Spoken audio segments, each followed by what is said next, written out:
आदाब, मुंसिफ टीवी में आपका इस्तकबाल है। उत्तर प्रदेश और उत्तराखंड की खबरों के साथ मैं हूं मोनी सनवर। देखेंगे तमाम बड़ी खबरें। आगाज करेंगे हेडलाइंस के साथ।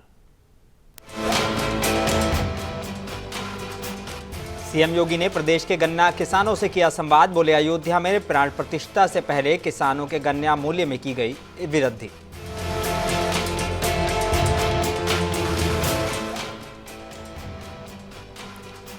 उत्तर प्रदेश में समाजवादी पार्टी आरएलडी के बीच गठबंधन का ऐलान। अखिलेश यादव बोले, जीत के लिए सभी एकजुट हो जाएं।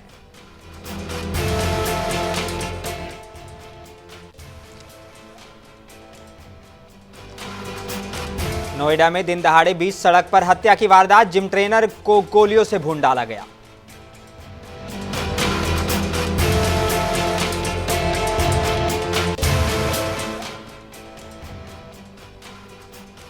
गाजीपुर पुलिस ने गांजा तस्कर को किया गिरफ्तार। 47 किलो गांजा किया बरामद। आंध्र प्रदेश का रहने वाला है तस्कर।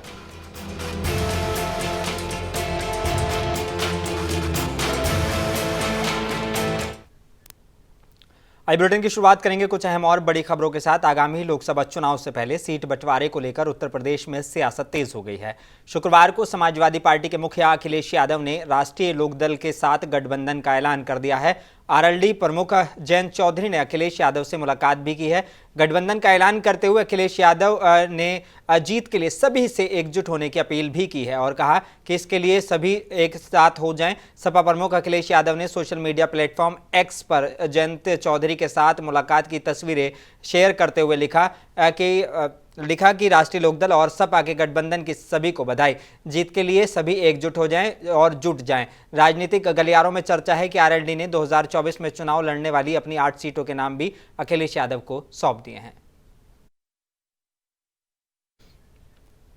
उत्तर प्रदेश के मुख्यमंत्री योगी आदित्यनाथ ने आज अपने सरकारी आवास पर प्रदेश के गन्ना किसानों से संवाद किया है। वहीं कार्यक्रम में सांसद राजकुमार चाहर, कामेश्वर सिंह और घनश्याम पटेल के साथ ही 20 जिलों के गन्ना किसान मौजूद रहे। जहां मुख्यमंत्री योगी आदित्यनाथ ने कहा कि जैसे सनातन धर्म में भगवान की उपासना से पूर्व अन्नपूर्णा देवी की पूजा की जाती है, उसी तरह डबल इंजन सरकार ने अयोध्या में भगवान श्री राम लला की प्राण प्रतिष्ठा के पूर्व अन्नदाता किसानों के लिए गन्ने के राज्य परामर्शित मूल्य में वृद्धि की व्यवस्था की है। यह अन्नदाता किसानों के लिए एक उपहार है। अन्नदाता किसान भी राम के बिना कोई कार्य नहीं करता है। सीएम योगी ने कहा कि पिछले 6 सालों के अंदर डबल इंजन की सरकार ने लगभग 7 लाख करोड़ की राशि सीधे अन्नदाता किसानों के खाते में भेजी है। किसान आत्महत्या करता था, कर्ज तले दबा था, न उसको बिजली मिलती थी, न खाद मिलती थी, न बीज मिलता था, न सिंचाई की सुविधा थी और न ही सुरक्षा थी। बिजली नहीं थी तो ट्यूबवेल चलाता था, डीजल ज्यादा खर्च होता था, लागत ज्यादा आती थी और रात्रि को खेत में गए तो जीवन को खतरा अलग था। नहीं गए तो पंप चोरी हो जाता था, चीनी मिलें बंद सी हो गई थी। याद करिए, उत्तर प्रदेश के अंदर जब हमारी सरकार आई तब केवल 110 चीनी मिलें बामुश्किल चल पा रही थी और उन पर भी सन 2010 से लेकर के 2017 के बीच गन्ना मूल्य का बकाया था। आज मैं कह सकता हूं, दिल्ली से सटे नोएडा में दिन दहाड़े बदमाशों ने जिम करने आए युवक को गोली मारकर हत्या कर दी। पूरा मामला नोएडा के सेक्टर 104 हाजीपुर के पास बनी मार्केट का है, जहां सेक्टर 100 से लोटस ब्लू वर्ल्ड सोसाइटी में रहने वाले सूरजमान दोपहर के समय जिम करने के लिए एनी टाइम फिटनेस जिम में आए थे। तभी बाइक पर सवार 3 बदमाशों के द्वारा बात करते हुए युवक को गोली मार दी गई। बताया जा रहा है कि युवक की मौके पर ही मौत हो गई और साथ ही युवक जिम का ट्रेनर था। उत्तर प्रदेश के गाजीपुर में पुलिस ने गांजा तस्कर को गिरफ्तार किया है। पुलिस ने तस्कर से 47 किलो गांजा बरामद किया है। पुलिस ने जमानिया थाना इलाके के अभयपुर मोड़ से तस्कर को गिरफ्तार किया गया। पकड़ा गया तस्कर कार से गांजा छिपाकर बिहार ले जा रहा था, जो कि आंध्र प्रदेश का रहने वाला है। पुलिस की पूछताछ में पता चला है कि पकड़ा गया तस्कर आंध्र प्रदेश का रहने वाला है और बीएसएफ में आरक्षक के पद पर तैनात था और इन दिनों छुट्टियों पर चल रहा था। जब ये गाड़ी को रोका गया तो जब इसकी तलाशी ली गई और पूछताछ की गई तो इसमें जो व्यक्ति था उसने अपने आप को बीएसएफ में कार्यरत बताया तथा तलाशी में उसके पास से करीब 47 किलो गांजा निकला। जब गहनता से पूछताछ की गई तो उसके द्वारा बताया गया कि वह उड़ीसा से इसे खरीदता था, वहाँ सस्ते दामों पर मिलता था तथा उसकी आपूर्ति पूर्वांचल के जनपदों में विशेष रूप से चंदौली, गाजीपुर और बलिया इत्यादि में ये करता था। रास्ता इसका यही था और गहनता से पूछताछ। उत्तर प्रदेश के जिला मुरादाबाद के थाना बागबड़ा पुलिस के हाथ बड़ी सफलता लगी है। थाना बागबड़ा पुलिस ने चेकिंग के दौरान एक स्विफ्ट डिजायर कार को रोका और चेक किया तो उस कार में पुलिस ने 25 किलोग्राम अफीम का डोडा बरामद किया है। पुलिस ने तुरंत अफीम की तस्करी करने वाले तीनों आरोपियों को हिरासत में ले लिया और इन आरोपियों से पूछताछ की। पूछताछ में आरोपियों ने बताया कि वो अफीम की अलग अलग जगह से सप्लाई करते हैं। पुलिस ने इन तीनों आरोपियों को गिरफ्तार कर जेल भेज दिया है और कहा है से ये अफीम लिया करते थे और किसको सप्लाई करते थे उन लोगों की भी पुलिस तलाश कर रही है। गिरफ्तारी में पुलिस लगातार छापेमारी कर रही है। चेकिंग के दौरान 3 व्यक्तियों की गिरफ्तारी की गई। ये थाना कोतवाली जिला बदायूं के रहने वाले हैं। दूसरे हैं इमरान पुत्र रफ़ीक, ये थाना अलीगंज जिला बरेली के रहने वाले हैं। और तीसरे हैं यामीन पुत्र रियासत, ये थाना अलीगंज जिला बरेली के रहने वाले हैं। और इनके पास एक स्विफ्ट डिजायर गाड़ी इनके पास से मिली थी जिसमें करीब 25 किलोग्राम है वो अफीम का जो डोडा है उसका चूरा इनके पास से मिला, जिसकी मार्केट में कीमत करीब 3 लाख के आसपास में है। और एक इनके पास से सैमसंग का मोबाइल मिला है। और इन लोगों को जब पूछताछ किया गया है तो इन लोगों ने बताया है कि ये लोग जो डोडा और चूरा का जो कारोबार ये करते हैं। उत्तर प्रदेश के मुरादाबाद जिले के थाना सिविल लाइंस इलाके के एक प्राचीन मंदिर में पुजारी काफ़ी लंबे वक्त से अपनी सेवा दे रहा था। पुजारी और उसके कुछ साथी नशे के आदी थे। पुजारी अपने साथियों को कभी पैसे देकर या कभी उनसे ही नशे की सामग्री मंगा लेता था। पुजारी ने अपने साथियों के से नशे का सामान मंगाया और नशा करने लगे। तब उसके साथियों ने पुजारी से पैसे की मांग की तो पुजारी ने देने से इनकार कर दिया। एसएसपी हेमराज मीणा ने बताया कि कहासुनी इतनी बढ़ गई कि पुजारी के 2 साथियों ने पुजारी की धारदार चाकू मारकर हत्या कर दी। हत्या करने के बाद दोनों अभियुक्त मौके से फरार हो गए थे। देखिए, कल थाना सिविल लाइन में सुबह एक सूचना मिली थी कि बटावली गांव के जो नदी के किनारे जो मंदिर है उसमें जो पुजारी है मुन्ना लाल, वो मृत अवस्था में पड़े हुए हैं। और इसी की सूचना पे थाना प्रभारी और हमारी यूपी 112 की टीम और क्षेत्राधिकारी और हम सब ने घटनास्थल पर जाके मुआयना किया और जिसमें ये पाया गया कि वहाँ पे जो पुजारी है मुन्ना लाल, वो जहाँ धूना है उस कमरे में मृत अवस्था में पड़े हुए थे अपने तख्ते के ऊपर।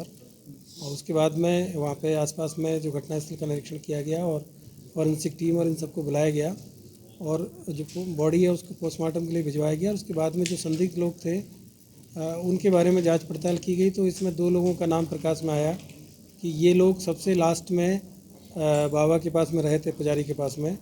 तो उन्हीं से जब दोनों को कल इनको पूछताछ के लिए लाया गया, एक का नाम है इसमें परम कीर्ति उर्फ संजय डांसर और दूसरे का नाम है कांति उर्फ बंटी।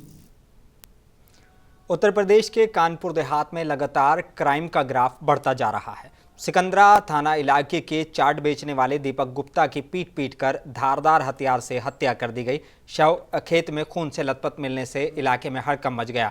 वहीं सूचना पर पहुंची पुलिस डॉग स्क्वाड और फॉरेंसिक टीम के साथ मामले में जांच में जुट गई है।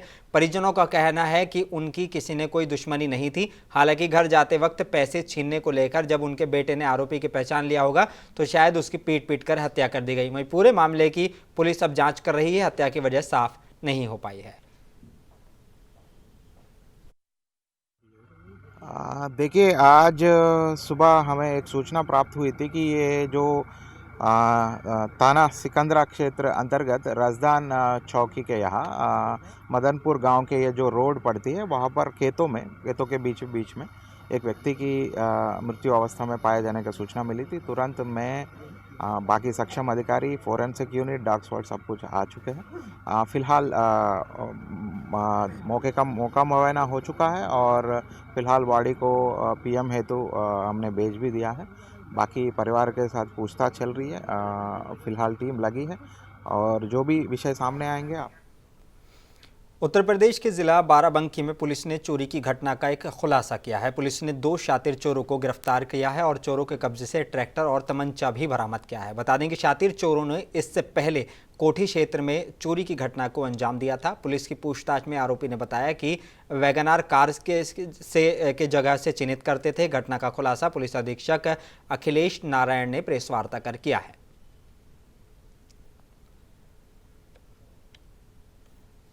प्राप्त हुई थी कि आकाश कुमार वर्मा नामक व्यक्ति ने दिया था कि उसका ट्रैक्टर चोरी हो गया।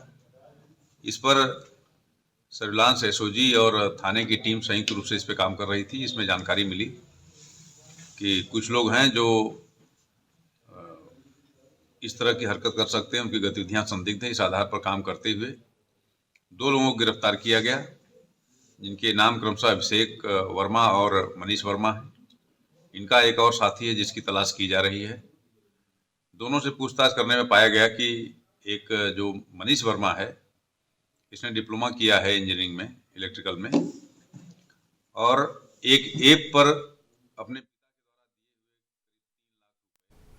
उत्तर प्रदेश के जिला बुलंदशहर में स्याना इलाके में पुलिस ने चोरी की घटना का खुलासा किया है। पुलिस ने 3 चोरों को गिरफ्तार किया है। पुलिस ने चोरों के पास से 2 सिलेंडर और 20 टन लोहा और लोहे की मशीन और 18,000 नगद बरामद किया है। चोरों ने इससे पहले कस्बा स्याना के गणपति भवन के पास चौहान एग्रीकल्चर स्टोर में चोरी की घटना को अंजाम दिया था। सीओ स्याना भास्कर कुमार मिश्रा ने प्रेस कॉन्फ्रेंस कर यह खुलासा किया है। देखिए, दिनांक 1 जनवरी को थाना स्याना पे एक सूचना प्राप्त हुई थी कि कस्बे में एक एग्रीकल्चर का जो सामान बेचने वाली जो एक दुकान है, उसके यहाँ चोरी हो गई है। घटनास्थल पे तत्काल पुलिस टीम पहुंची और स्याना पुलिस में थाने पे एक टीम गठित कर दी गई थी इसके अनावरण के लिए। आज दिनांक 19 तारीख को इस घटना का सफल अनावरण किया गया है स्याना पुलिस द्वारा। इसमें 3 व्यक्ति जिनके नाम हैं क्रमशः रामेश्वर, प्रताप और संजय, इनको पुलिस द्वारा गिरफ्तार किया गया है। इनके पास से 2 सिलेंडर जो वहां से दुकान से चोरी हुए थे तथा कुछ उत्तर प्रदेश के जिला बिजनौर के उत्तम शुगर मिल लिमिटेड बरकतपुर में ने प्रदेश में निवेश को बढ़ावा देने के मकसद से उत्तम शुगर मिल ने आसवानी ग्रुप की क्षमता 150 KL से बढ़ाकर 250 KL करने का श्री गणेश मिल के प्रबंध निदेशक ने फीता काटकर और इकाई की ऊर्जा का बटन दबाकर किया। बता दें कि स्थानीय उत्तम शुगर मिल बरकतपुर में आसवानी ग्रुप की क्षमता वृद्धि के लिए पंडित राजेंद्र शर्मा और पंडित कपिल शर्मा ने मंत्रोच्चार के साथ ही पूजन और हवन यज्ञ कराया, जिसके बाद मिल के प्रबंध निदेशक राजकुमार अदलखा, जय अदलखा, मिल के संयुक्त अध्यक्ष नरपत सिंह और आसवानी ग्रुप के उपाध्यक्ष JP त्रिपाठी ने संयुक्त रूप से फीता काटकर और इकाई की ऊर्जा का बटन दबाकर क्षमता वृद्धि का शुभारंभ किया। इस मौके पर प्रबंध निदेशक राजकुमार अदलखा ने बताया कि क्षमता वृद्धि से प्रदेश में निवेश को बढ़ावा मिलेगा। इसके साथ क्षेत्र में विकास के साथ साथ रोजगार के अवसर पैदा होंगे।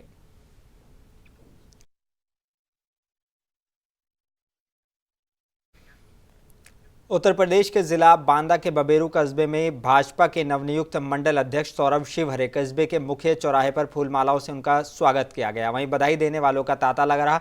मामला बबेरू कस्बे का है, जहां बबेरू कस्बे में भारतीय जनता पार्टी के नवनियुक्त बबेरू मंडल अध्यक्ष सौरभ शिवहरे को बनाए जाने पर कस्बे के व्यापारियों और भाजपा के पदाधिकारियों ने फूलमाला पहनाकर उनका स्वागत किया। वहीं समर्थकों में खुशी की लहर दौड़ गई और मुख्य चौराहे पर आतिशबाजी भी की गई। वहीं मुख्य चौराहे से कमासिन रोड होते हुए मड़ी माई मंदिर पर पहुंचे और मंदिर में दर्शन प्राप्त करने के बाद अपने आवास पहुंचे, जहां बधाई देने वालों का आवागमन चलता रहा। इस मौके पर भाजपा किसान मोर्चा के जिला अध्यक्ष विजय विक्रम सिंह, पंकज त्रिवेदी, सुधीर अग्रहरी, अंकित शिवहरे, धर्मेंद्र सिंह सहित अन्य व्यापारी मौजूद रहे।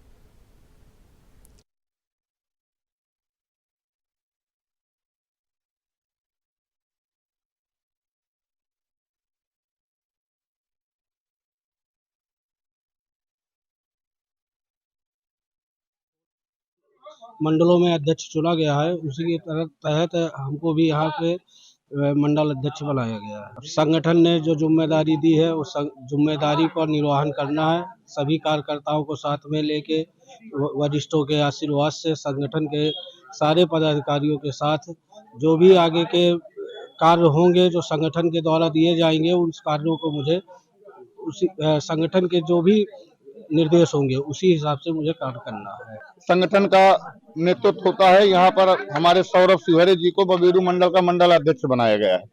उसके लिए कार्यकर्ताओं और व्यापारी भाइयों ने को उत्साह से उन्होंने आज स्वागत किया। चौराहे से मां मढ़ीराई मंदिर तक पैदल मार्च करते हुए एक माहौल सा बनाने के लिए भारतीय जनता पार्टी के पक्ष में, क्योंकि हमारे पास लक्ष्य 2024 का है, एक उत्साह दिखाने के लिए कि हम लोग भारतीय जनता पार्टी के प्रति समर्पित है। और यहाँ का व्यापारी भी, जैसे मैंने आज देखा, व्यापारियों ने इसमें बढ़ चढ़ कर साथ दिया है सौरभ जी का। मुझे लग रहा है फिरोजाबाद जिले के शिकोहाबाद में 108 महामुनि मुनिराज विद्यासागर महाराज के शिष्य सुधा सागर महाराज की विशाल शोभा यात्रा भोड़ा पुल से प्रारंभ होकर बड़ा बाजार स्थित जैन मंदिर पहुंची। मुनिश्री की शोभा यात्रा का जगह जगह स्वागत किया गया। इस दौरान महिला मंडल और युवा मंडल अपनी पोशाकों में मुनिश्री की भक्ति करते हुए चल रहे थे। बता दें कि विमल जागृति मंच और नसिया धर्मशाला के पदाधिकारी और क्षेत्रीय लोगों द्वारा संयुक्त रूप से आरती उतारकर पद प्रचालन कर आगवानी की गई। आज जैसा कि विदित है कि आज हमारे नगर में जैन धर्म के सबसे बड़े कह सकते हैं आचार्य विद्यासागर जी महाराज जी के बाद दूसरे महामुनिराज मुनि सुधा सागर जी महाराज का नगर प्रवेश हुआ। और ये नगर प्रवेश इतनी भव्यता के साथ हुआ कि शायद इससे पहले इतनी भव्यता के साथ किसी महाराज का नगर प्रवेश नहीं हुआ। जैन सिद्धांत दिगंबर सिद्धांत को मानता है और उस सिद्धांत की परंपरा में आचार्य सुधा सागर महाराज एक अद्वितीय संत हैं। उन्होंने शिकोहाबाद की नगरी पर आकर इस नगरी की चरण रज को, इसकी माटी को चंदन बना दिया है। जिस तरह से भगवान राम का लोग अयोध्या में आने का इंतजार कर रहे हैं, उसी तरह शिकोहाबाद वासियों ने सुधा सागर महाराज जी का आने का इंतजार किया और आज वो इंतजार हमारा। उत्तर प्रदेश के ज़िला जालौन में ख्वाजा गरीब नवाज के 812वें उर्स के मौके पर सैयद पदम शाह रहमतुल्लाह अलैह की दरगाह पर भी धूमधाम से कार्यक्रम मनाया गया। बता दें कि सूफ़ी परंपरा के स्थानीय प्रतीक सैयद पदम शाह रहमतुल्लाह अलैह के आस्ताने पर गहरी आस्था और भाईचारे के माहौल में हज़रत मोइनुद्दीन चिश्ती रहमतुल्लाह अलैह का 812वां उर्स मनाया गया, जिसमें मस्जिद दादूपुरा में इमाम और प्रमुख इस्लामी विद्वान हाफिज़ यूसुफ बरकाती मौजूद थे। उर्स की बज़्म में शायरी का कलाम पेश किए गए और फातिहा और सलातो सलाम का नजराना भी पेश किया गया। अद्भुत है और इस्लाम की सही व्याख्या है और इसीलिए आज पूरी दुनिया में, ना सिर्फ हिंदुस्तान में, पाकिस्तान में और पूरी दुनिया में एक उर्स मनाया जा रहा है सरकार का। और हम लोग भी आज यहाँ उरई में सरकार पदम शाह बाबा की दरगाह पे इकट्ठा हुए और उर्स मना के अपनी प्रतिबद्धता उनके सिद्धांतों के लिए व्यक्त किए, भाईचारा बनाए रखें। और इस्लाम वही इस्लाम, सही इस्लाम है जो गरीब नवाज ने हमें दिया है। और अयोध्या में राम मंदिर की प्राण प्रतिष्ठा को लेकर पूरे उत्तर प्रदेश में हाई अलर्ट जारी है। अब लखीमपुर खीरी जिले को भी हाई अलर्ट मोड पर कर दिया गया है, जिसको लेकर अब जिले के पुलिस अधीक्षक गणेश प्रसाद साहा अपनी पूरी टीम के साथ सुरक्षा व्यवस्था को बेहतर बनाने के उद्देश्य से सड़कों पर उतर चुके हैं। लखीमपुर शहरी क्षेत्र के विभिन्न चौराहों, व्यस्त मार्गों, प्रमुख बाजारों और बस स्टेशन, रेलवे स्टेशन आदि असंदिग्ध व्यक्तियों के और वाहनों का चेकिंग कराई गई। साथ ही नगर के सभी होटलों में पहुंचकर भी जांच पड़ताल की गई और आवश्यक दिशा निर्देश दिए गए हैं।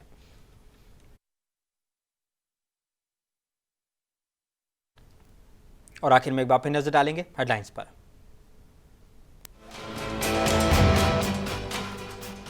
सीएम योगी ने प्रदेश के गन्ना किसानों से किया संवाद, बोले अयोध्या में प्राण प्रतिष्ठा से पहले किसानों के गन्ना मूल्य में की गई वृद्धि।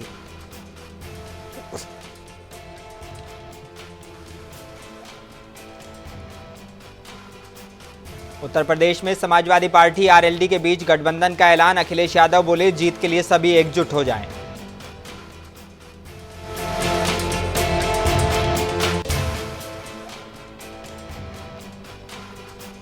नोएडा में दिन दहाड़े 20 सड़क पर हत्या की वारदात, जिम ट्रेनर को गोलियों से भून डाला।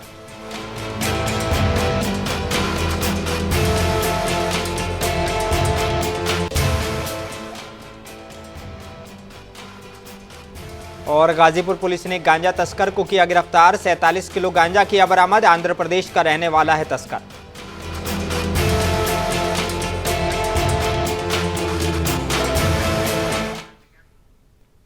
बुलेटिन में बस इतना ही। अपने मेजबान मोनिस अनवर को दीजिए इजाजत। आप बने रहिए मुंसिफ टीवी के साथ।